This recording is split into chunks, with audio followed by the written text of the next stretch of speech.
Well, hello there, ladies and gentlemen, boys and girls, children of all ages.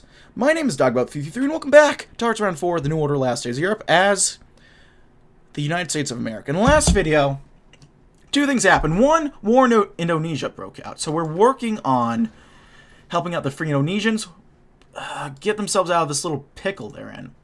And now we're actually, they're close to capitulation now. We're doing an okay job trying to get them out of this pickle. But there's only so much we can do, and we have so much time before we can actually go ahead and help them. And the other thing is that we're working on drafting the Civil Rights Act. We're talking to civil rights leaders, we're working with Democrats and Republicans, and we're trying to get our act together and get it through get through the door, so to speak. To show that not only, we're reasonable, we're going to stand up for civil rights, but hey, we'll do it. The Democrats have been eager to work with us in developing the Environmental Protection Act, and lengthy discussions. Hold on, I gotta stop these guys. Lengthy discussions about the bill's contents have taken place over the last few days. I suspect, however, which didn't include may come at its cost. While they have welcome protections offered by the bill, the Democrats say they do not go far enough. They claim that sufficiently wealthy and powerful organizations will freely be able to ignore the regulations if the profit ain't sufficient. Rather than a carrot, we need a stick, they say. Among their proposed amendments include rendering certain particularly ecologically damaging practices illegal, with significant fines and sanctions for those companies who continue to engage in them. In addition, they also seek the creation of a government watchdog that will be able to investigate organizations that flaunt environmental law and enforce fines on those that find a violation of regulations. Though these suggestions would certainly make a difference for the environment, there are many who would balk at such an interventionist approach. Passing the bill with fair amendments attached may prove just even more difficult than if we had just tried to do it alone. It may be better to quit while we're ahead and cut the Democrats back out of discussions. Open the door only to stab them back in their faces, however, may not be the best look for us. You know what? It'll be tough, but they're right. Let's make it stronger.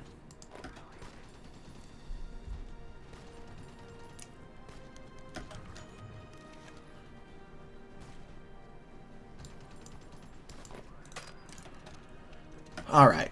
Well, when President Kennedy opened the morning paper to find the draft of the Environmental Act, staring back in victory, he had a curse on his breath. Some careless staffer must have left a copy lying around for any old gumshoe journalist to find, and now the full draft of the bill was available for all to see. Already there was some consultation in the paper about how the Democrats' amendments, and President Kennedy groaned at the knowledge that he had no doubt drawn the ire of some very powerful people. At 9:30, the first phone call arrived, and that would be seemingly never cease until well into the evening. Many different people could have been heard from the other end, but they could have essentially been considered the same. All a bunch of lobbyists. Lobbyists for Mobil, Pacific Gas and Electric, Chevron, all manner of names that held so much clout in places that they really shouldn't. The messages were brief, but equally terse, and all of the same message. Stop it. Get some help. The demand of the lobbyists were simple. Dilute the bill, terms of the bill, and cease trying to cut into profits. If the government refused, they vowed to use whatever resources were at their disposal to drown the MPP in bad press and flood the heartlands of the oil and energy industries with ads attacking the party. Homes like the Southwest and Midwest, where the companies were essentially the institutions in their own right, where the working man looked to provide his daily bread. Certainly, not many would take kindly to the air corporations' benefactors not being able to create as many jobs due to government meddling. By sundown, Kennedy was no longer hiding his cursing. He knew he was in the bind and he faced a choice. If he continued on this path, he almost certainly lose some of the Midwestern states, quite possibly in the next election. But was the defense of a natural world and the great green earth that he and 3 billion people shared not more important than votes?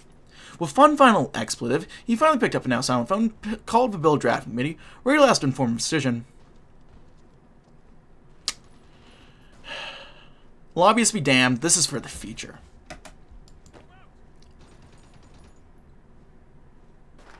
We're going to talk with Malcolm X. Then next, we'll consult with King. Contrasting Malcolm X's firebrand rhetoric of black supremacy are Dr. Martin Luther King Jr.'s sermons of peace and friendship for our fellow man.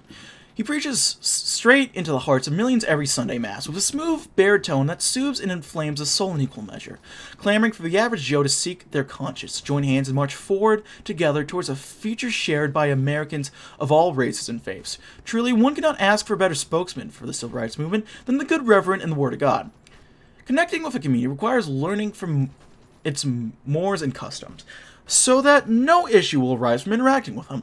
No one knows a flock of sheep better than its own shepherd, and Dr. King may be more ecstatic than most in helping the president help his own. There we go.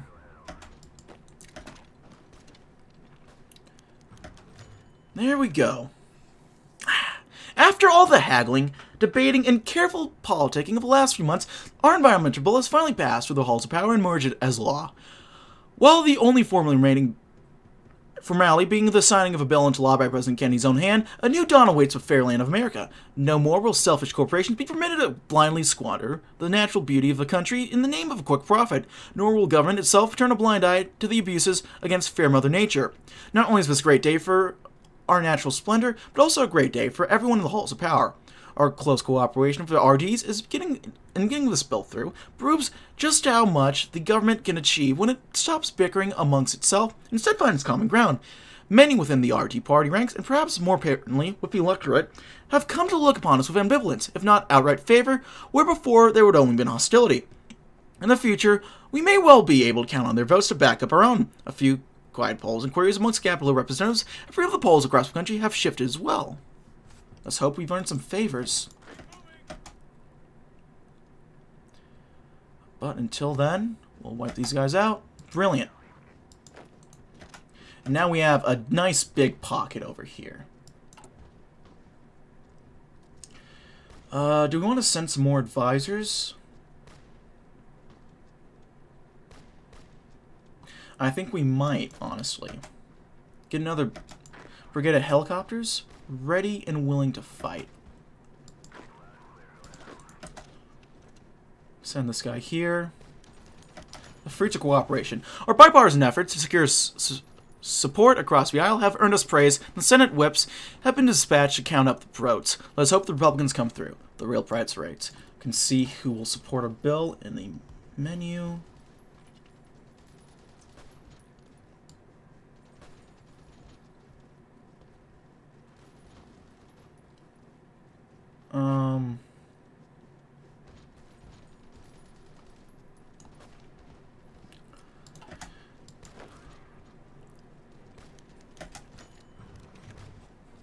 El-Hajj Malik El-Shabazz, better known as Malcolm X, was not an easy man to talk to, opinionated and brusque.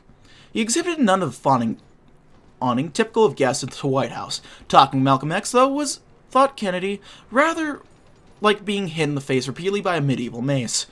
After a youth spent as a petty criminal, Malcolm X had found religion in prison with the Nation of Islam, quickly becoming the organization's public face and a major spokesperson for racial justice. Though differing from many other Iraq leaders due to his racial separatist ideals, Malcolm X has over time become one of the most prominent and outspoken figures fighting for racial equality. Not to mention the most controversial no matter which side of the debate you're on. As he sipped his coffee, wine of course, would be haram, listening to Ethel and Malcolm's wife, Betty, exchange stilted small talk on the other hand of a table. Kennedy wondered if meeting with Malcolm X had been such a good idea. Malcolm X seemed skeptical, and frankly, Kennedy couldn't blame him. After hundreds of years getting silenced by white politicians, why should Malcolm X trust him? Kennedy wished he could somehow show the man what lay in his heart, his genuine commitment to justice, to racial equality, to bettering the lives of African Americans. In the end, both men left feeling frustrated. Kennedy wondered if it had been a foregone conclusion as the phone began to ring, and it sensed Thurman on the other end. No one can give you freedom. If you're a man, you take it. Well, we seem to be more liberal. So we'll push in here, give relief to these guys. I forgot, how's it looking now? 85%. We're looking better now. They're hanging on harder and better.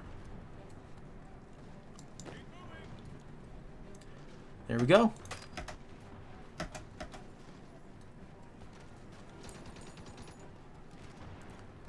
We'll go ahead, move in through here.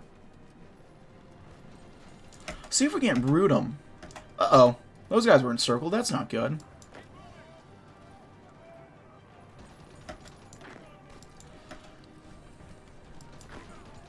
Shit. Yeah, so much for that encirclement. Okay, you guys hold out. They're falling back now. Okay, we're consulting with King, getting that done.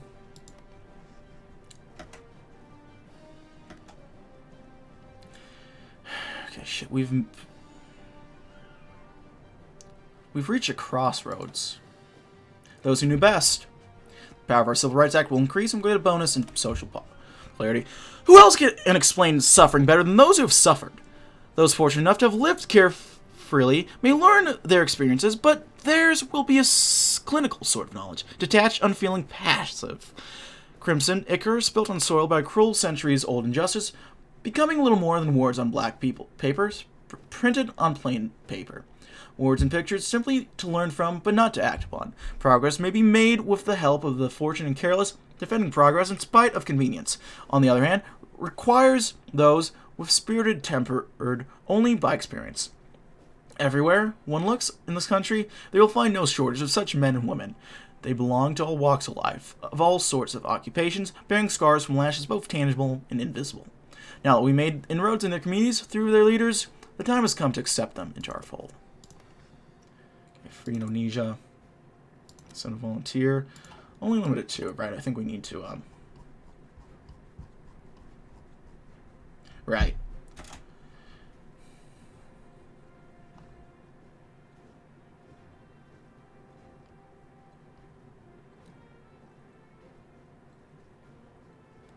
We're sending all of our guys over. So we'll send over... Do we not have any more helicopter units? Shoot, I don't think we do. Anti-air equipment? Aren't we already making anti-air? I think we've been making the wrong anti-air the whole time. Production. Basic anti-air.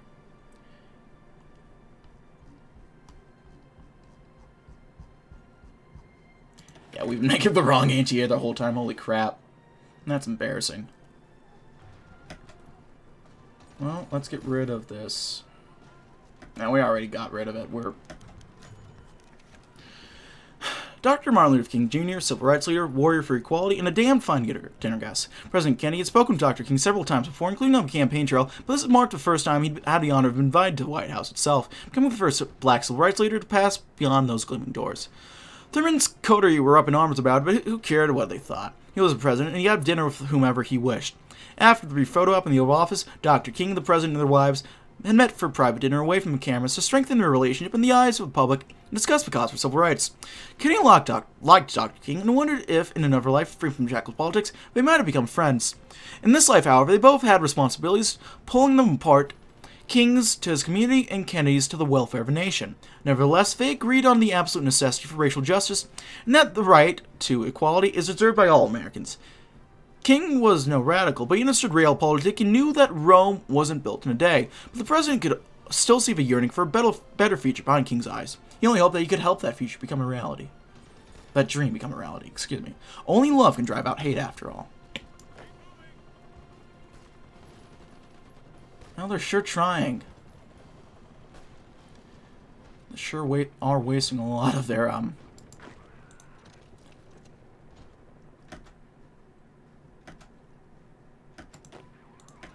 Yeah, they realize that's oh, nope.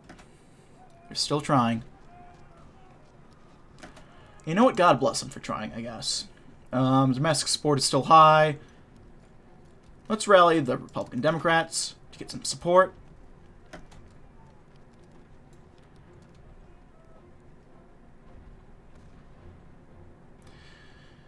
Let's send some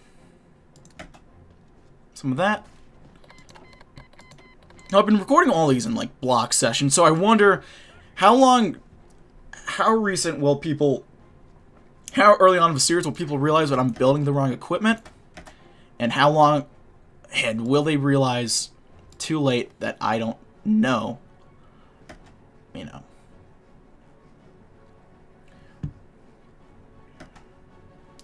Alright, we're stuck here in Kalimantan, it seems.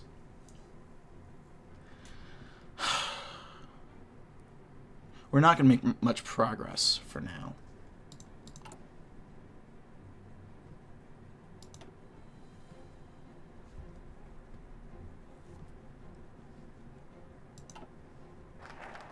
Those who know best. So we keep working on the bill right now. And the bill must must reach the floor at any cost.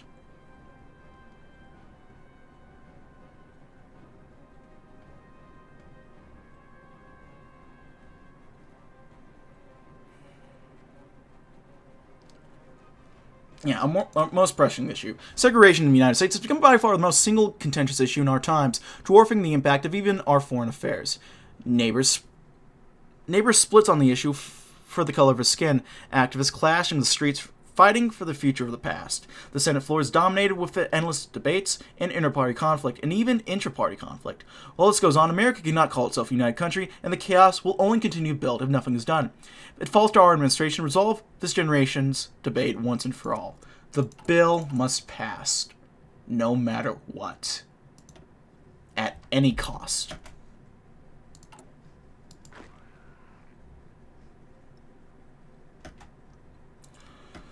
Huh. We gotta break this stalemate somehow.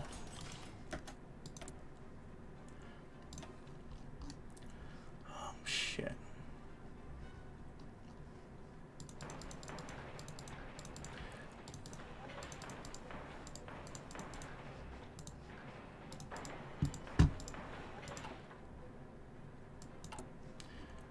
Or a military district? What are they going for? Are they going...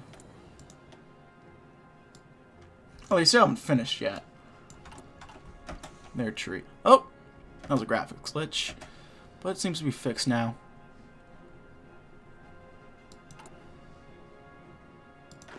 What are these guys missing? They could use some transport helicopters and some anti-air equipment. You know what? I think it's time to get working on more military factories. We got some good stuff in Massachusetts, Connecticut. Good infrastructure in Illinois.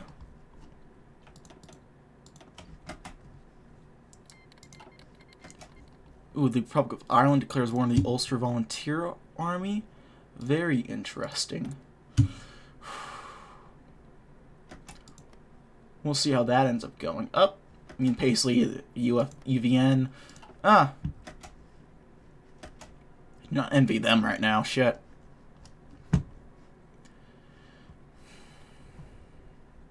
Man, it's almost 2:30 and I'm still playing this game, and I probably shouldn't be. Okay, let's see if I can pull out and bait them into attacking.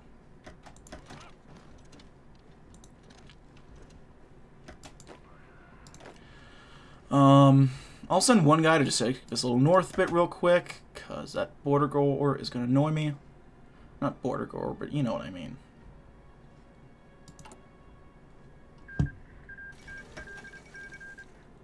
Liberals reunify Kazakhstan, okay. No, good for them, good for them. Status of a district.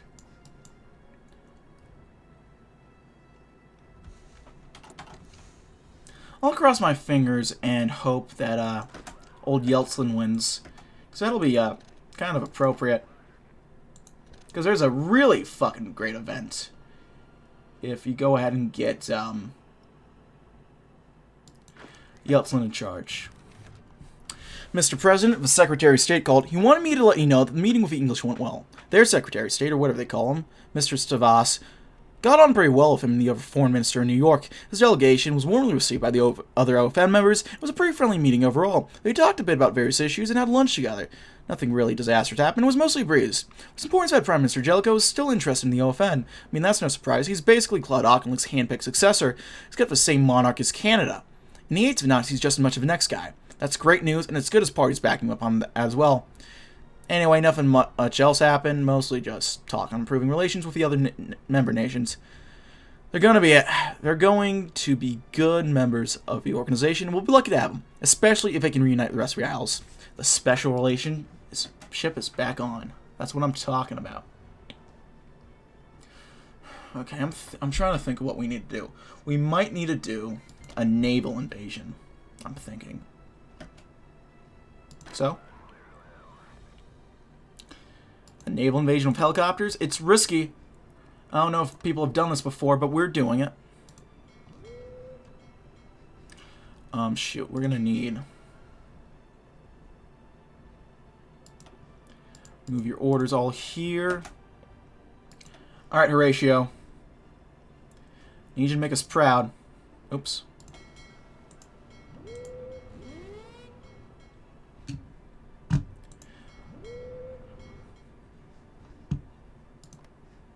I assume we have docking rights with Australia, right?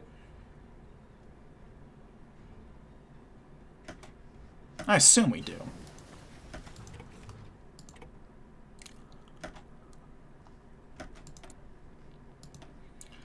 Alright, we have resource extraction. We're working on that. I have a feeling I'm already missing something about, whatchamacallit.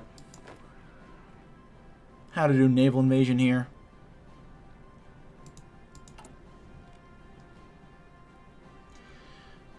This bill is our most pressing issue right now. 32 Democrats, 32 Republicans, 27 center NPP, 7 far-right NPP. I wonder what happened. Did something change?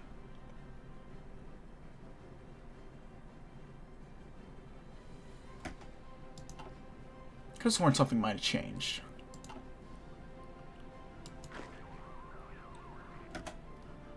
I don't know. Class 2 Senate elections. Belize's vote for England joining the EFN.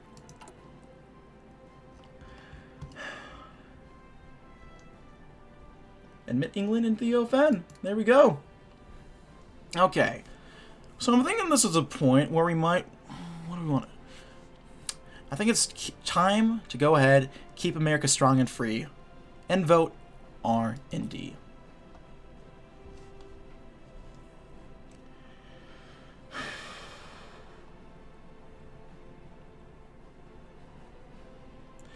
Okay, things are looking better in New England.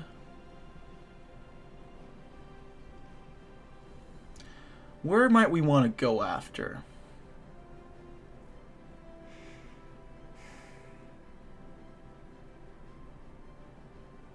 The West Coast is obviously going to be a big one. And so I think with that, England's joining the LFN, right?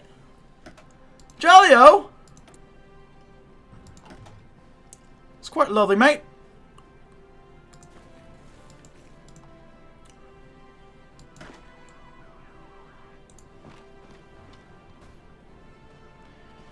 That's not working. Our most pressing issue. We'll do what? Ready the Australians. Nixon, coward that I was, envisioned policy of containment of Japanese imperialism. It would have used Australia as a foreign offer base for U.S. troops to provide an assistance role for Tahada. But we in the NPP know that the OFN ain't free. The Aussies ain't here to be a mere base of operations. They're going to be in the breach by our side. We'll put a call to the Aussies and tell them to ready their men for intervention in Indonesia. We'll get them fired up and ready to go through the jungle. We'll also send them some equipment too in case they need it. There we go.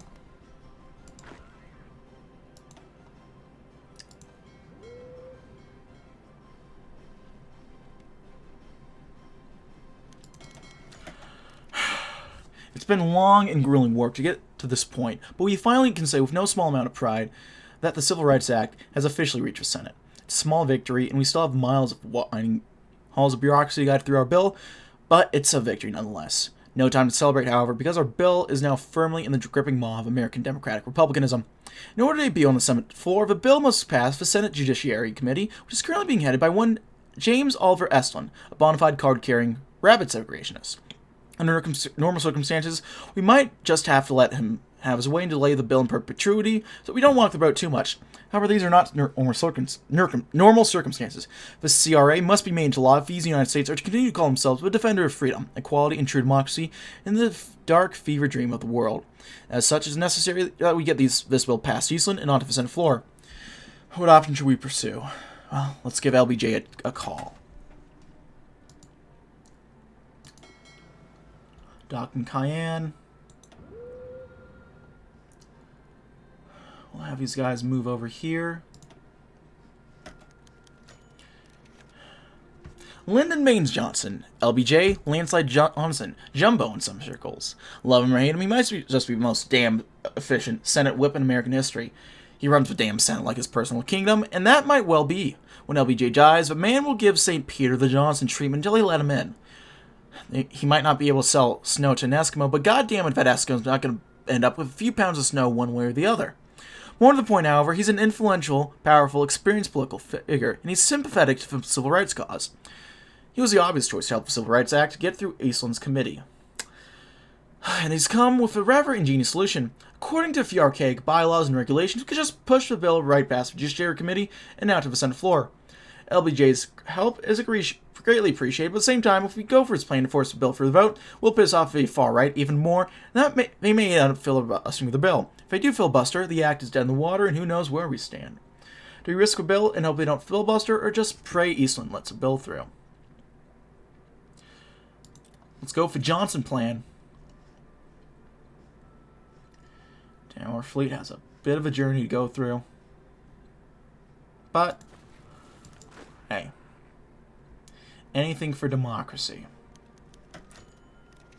Johnson's plan went off without a hitch. Our little loophole is being tied up as we speak, but we shot the Civil Rights Act clear for the Judiciary Committee and right onto the Senate floor. Johnson just goes to show that there's still a thing as a good Republican, one who's willing to work across party lines for what's best for the American people. Unfortunately, we were right about pissing off the far right. Eastland and Thurman have certainly been spending time, what seems like every waking moment, complaining to the press, finding out every single thing we do is a tyrannical scandal unseen since times of Benedict Arnold. In any case, we weren't counting on the far-right vote. The bill's on the floor, but it's not quite ready to go to the vote. All we can do now is court a few more votes and pray that the far-right doesn't filibuster.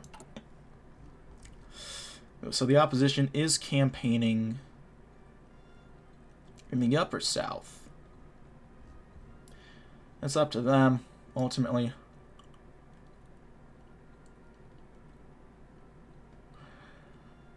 I think that's a bad idea for them, but they can go ahead and do that. Nonetheless, they are entitled to do whatever they want. They're not my party. Well, they technically are, but... Oh. Your strength is just an accident, arising from the weakness of others. Africa breathes.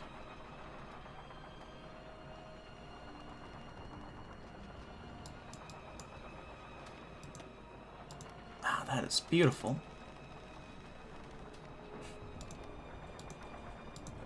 They're free, guys. Look! They're free! Africa's free. And they weren't genocided to all hell. That is nice. I'm happy about that. That was a beautiful event. The end of Ulster Volunteer Force.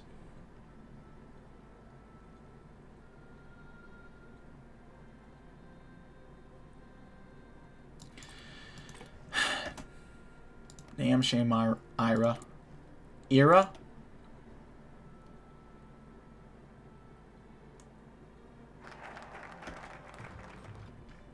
Ready the Aussies. I think we're ready to go hand in hand. The Civil Rights Bill has reached the floor. All is well. The bill will be sent to the floor for a vote. Despite their stark differences, Kennedy and Johnson have had frequent and productive meetings in the Oval Office as of late, where they discuss the finer points of the Civil Work in Progress Act. These meetings often last from morning to midnight, involving copious amounts of pens, paper, cigarettes, and hard liquor. Whatever words were exchanged between the two, and reports abound from anonymous staffers, or particularly coarse language being liberally employed, they both have leave, having taken 2 more steps towards the Act's final vision. Such displays of inter-party cooperation has since motivated other NPP and Republican congressmen, especially those who both belong in committees, to work together for the cause which we both wish to advance. Hand in hand, none can stop us from together delivering the American people the rights which they truly deserve. And so, oh, we're not voting on it quite yet. Okay. Good to know. What's Borman up to? Norway has Hung on. Beautiful.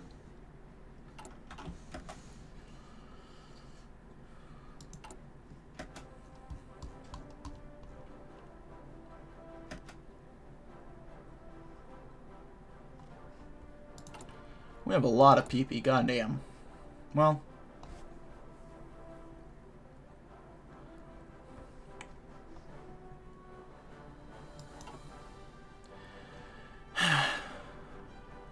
Stuff's moving on.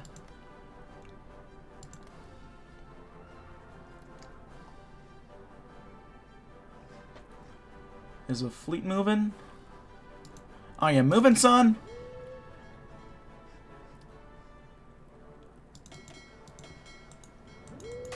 No. Shit. Am I missing something here, or... Oh, we do have superiority, though, it looks. Wait, no, we don't. Oh, no, our boys are here.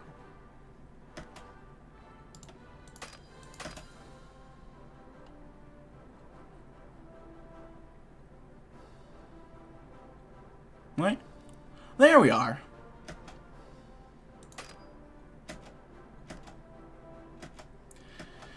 Okay, so we got Borneo. We just need the Straits.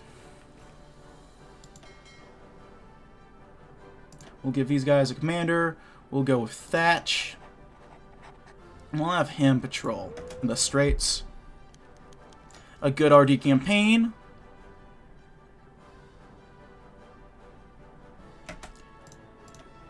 Okay. This is going to be very risky. In fact, actually, we'll have time to catch up, hopefully.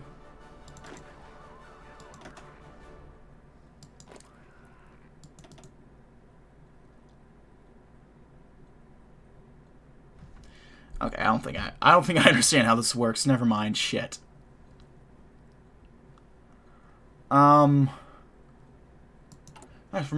We have a stalemate. So I can think of worse things to have right now, but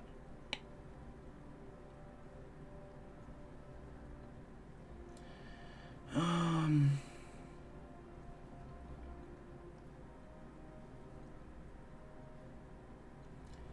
think next we'll go for New England.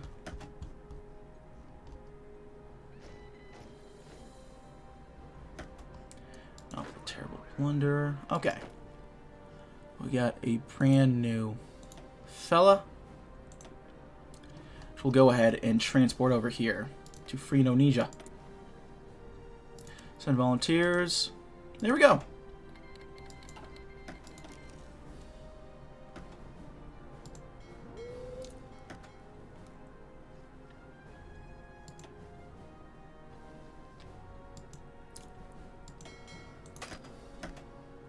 We'll trash this region. Focus on this region. That might do it. And I just realized I canceled the naval invasion. Wait, did I? No, I didn't. Yeah, I don't think I understand how this works at all. Shit. Well, the good news is that we're at a status quo. A death of justice. Campaign in New England. Opposition is campaigning in Central East Coast. How's that looking for us? Yeah, I think we'll be fine there. Yeah, fuck it.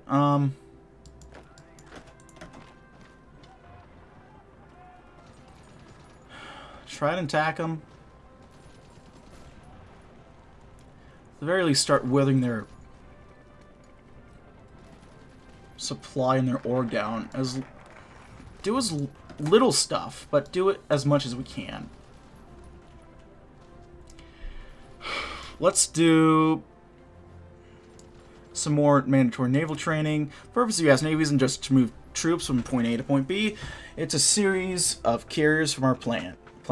No, the Navy is a powerful tool in the diplomatic arsenal. So Canada will fire the Marine Corps at Sukarno and keep the Japanese at arm's length. We'll conduct emergency naval exercises for every USN to start of Sukarno. Not only that, we'll prepare our ships to deploy our forces at a moment's notice. Sukarno will have no idea what he's in for. And yeah, the IJN will be advised to keep out of the South Pacific. Today has been a massive failure for the American civil rights movement. After all our work to getting the Civil Rights Back bill on the Senate floor, the far-right and Dixiecrats, led by Thurman, have staged a massive, truly legendary filibuster. Strom's been going for 14 hours, and he doesn't seem to be stopping anytime soon. Hell, there's a rumor that they've got a trash can in the Senate cloakroom just so he can piss without ever technically leaving the floor.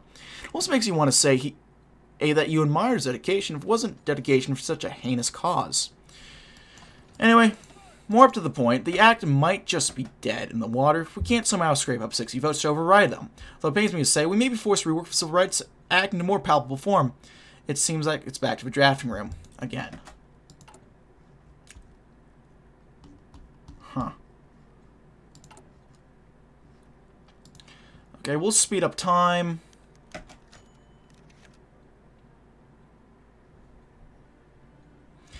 We need somehow 60 votes, counteract Strom's little tirade. 60 might not sound like too much on the scale of national government, but out of 100 senators, well, we got work to do. It's clear. Good ideas to work on the ones around the very edge. Question who we target. Do we go for more moderate Dixiecrats or tack on some federal support for their home states? Or do we make the more moderate Republicans into supporting the act by warning that this is their last chance for American Civil Rights Act? We'll just have to pray to God, Allah, Buddha, Vishnu, and George Washington that we can get this filibuster overturned and the bill passed. Let's work on the Republicans. Meanwhile, we'll get... Let's try doing a front line. Maybe doing a little offensive line.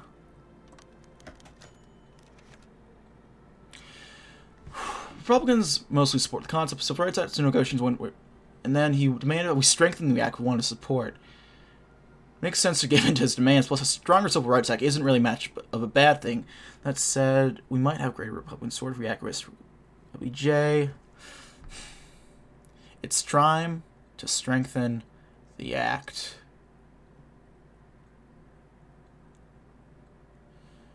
I think. Polls are updated. Let's take a look. Toss up in a lot of places.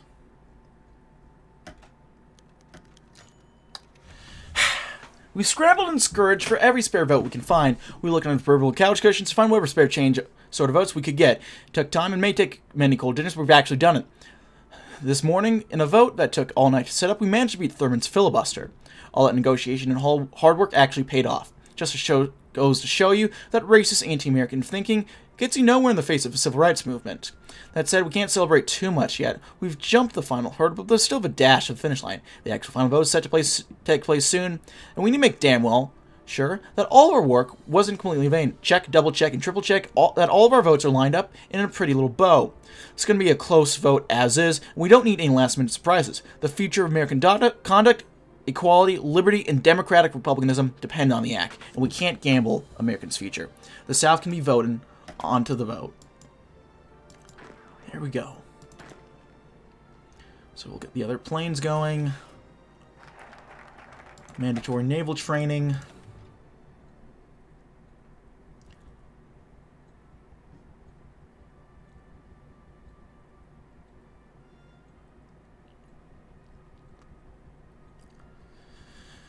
We'll begin the blockade. Actually, do we want to work on the bill now? I think so. An act to enforce the constitutional right to vote, to confer jurisdiction upon the district courts of the United States of America, to provide injunctive relief against the discrimination in the public accommodations, to authorize the Attorney General to institute suits, to protect constitutional rights in public facilities, in public education, to extend the discrimination of civil rights, to prevent discrimination in federal research programs, to establish a commission on equal employment opportunities, and for other purposes. The title is roll legalese, but do not be fooled by its outward appearance. The Civil Rights Act aired the greatest flowering of American political freedom since the Bill of Rights. Searing into the country's book of laws, withheld citizens in many of its states. Millions of Americans will see their fortunes improve at last. Breathing true freedom at last Witness jubilo at last. Show this act pass the baptisms of Congress. The fate of millions now hang in the balance. As for the sacrifices we have made to reach this point, pray that our lawmakers will listen for conscience and make the right choice. We must make sure we have the 50 votes necessary before going forward.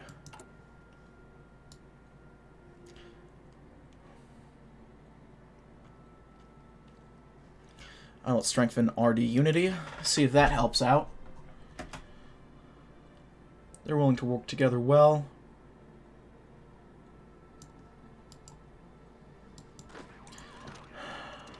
Any progress? Nope. Nope. Civil Rights Act.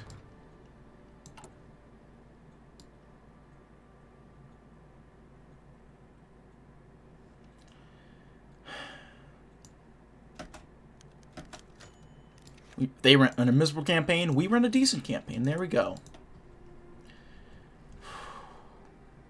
Civil Rights Act has been voted on. I think the best we can do now is begin the blockades. American people do not want another South Africa. They do not want a long, protracted conflict that leads to horrible images on TV. They need not worry. We'll make sure Sukarno doesn't last long enough for us to get sick of fighting him. It's time to starve off the beast. We'll cut Japan off from Indonesia. The USN will surround the East Indies, securing our supply lines and crippling Sukarnos. Our training will go a long way to make sure our Navy is able to win with the new Pacific conflict. Our Navy will be on high alert to stop any and all threats to Hada's liberation struggle. I'm wondering.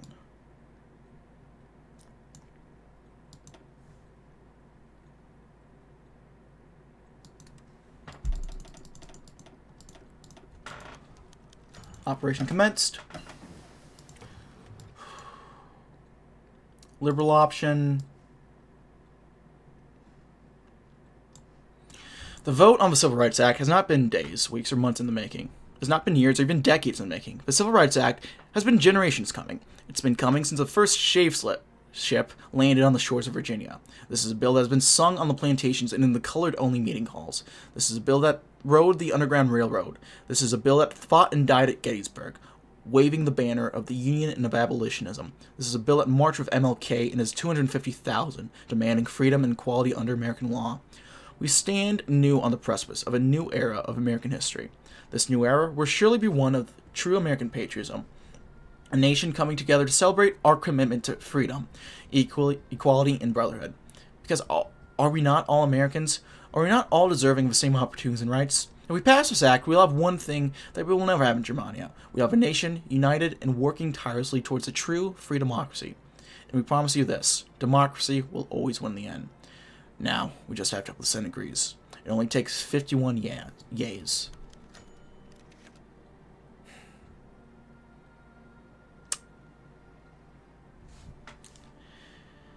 The sun rose over the house of a young black family in Birmingham. The only son had taken the radio to his room for the previous night and accidentally left it on. From it came the voice of Robert Kennedy. My fellow Americans, I come to you today to speak to you of a new era of Americanism. Earlier today, the United States Senate voted narrowly to pass the Civil Rights Act. It is now sitting here, right on my desk, ready for me to sign. I want to take the time to explain to you what this new act will do to you after I have signed it. This act will secure a solid, equal chance for Americans, regardless of race, color, or creed. We have finally shoved Jim Crow with his one foot in the grave, entirely into said grave. And we're not stopping here. The radio woke the boy from his fitful sleep. He jolted from his dream of white hoods and burning crosses in his Birmingham bedroom. The golden sun was flowing through the blind in his window, filling his room with a black, bright yellow hue. A sleeping, dark-skinned hand reached to turn the radio dial. In 1963, I stood in this very same spot to tell you all that I had a dream of an America I knew was soon to come. An America where we are all Americans, not white Americans or black Americans.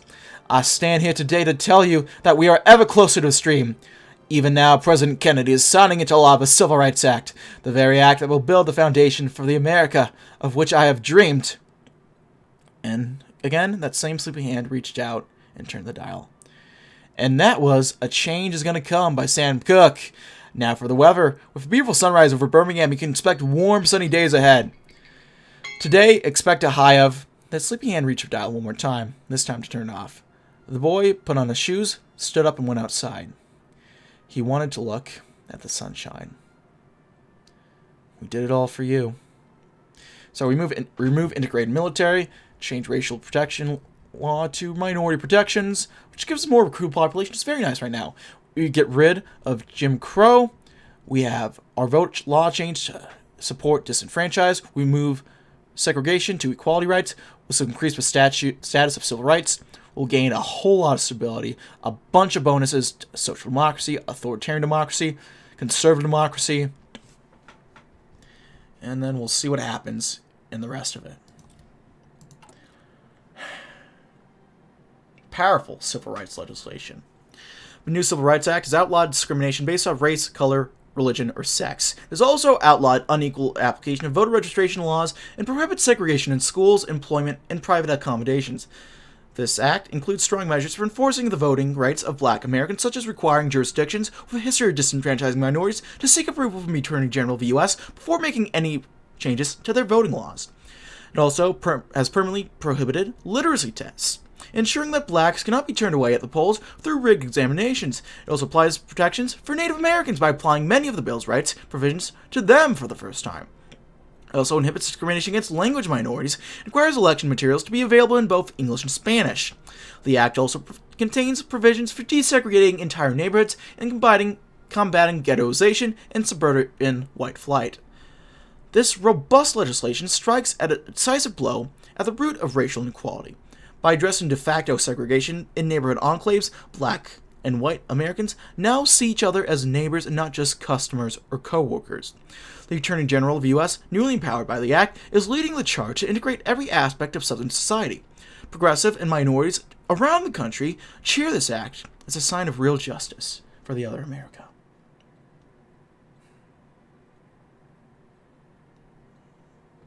We did good. I don't know what else we can do this episode to amplify that, so I don't know. I think we'll have to cut it here. It's a heck of a note to leave on. So, ladies and gentlemen, thank you as always for watching. If you like this video, go ahead and leave a like. If not, feel free to dislike. If you want to see more of this content in the future, go ahead and hit the subscribe button for more uploads every weekday, as well as every Saturday. If you have any comments, feedback, concerns, anything of the sort, go ahead and leave in the comment section below. I read all the comments I get and appreciate any all feedback you can post me have for me. If you want to send a few bucks my way, I have a Patreon down below. If you want to chat or play games, I have a Twitch. I have a Discord, and if you want to watch me do stuff live, I have a Twitch there. So yeah, that's about it for now, ladies and gentlemen. Thank you as always for watching. My name has been DB333. I'll see you guys next time. Goodbye.